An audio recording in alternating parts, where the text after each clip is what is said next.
శ్రీకాకుళం జిల్లా లావేరు మండలం ఇచ్చర్ల నియోజకవర్గం అదపాక గుర్రాలపాలెం మధ్యలో అదపాక గెడ్డ వంతెన అంటారు. మరి విజువల్స్లో చూస్తున్నారు, నీరు ఉధృతంగా ప్రవహిస్తుంది.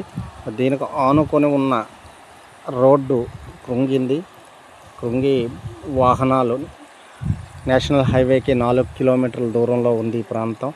మరి నిరంతరం నేషనల్ హైవే నుంచి వయా పుందూరు రాయగఢ్ రోడ్డుకి వెళ్ళటానికి కూడా నిత్యం ఎక్కువ వాహనాలు ప్రయాణిస్తుంటాయి. మరి ఇక్కడ ఈ రోడ్డు ఇలాగ కృంగిపోయింది. అత్యవసర సమయాల్లో అంబులెన్స్ కానివ్వండి, ఎటువంటి వాహనాలు కూడా వెళ్ళే స్థితిలో లేదు. మరి దీనిపైన అధికారులు, ప్రజాప్రతినిధులు స్పందించి ఈ ప్రాంత ప్రజలకు న్యాయం జరిగేటట్లు సత్వరమే చర్యలు తీసుకుంటారని తెలియజేయడమైనది.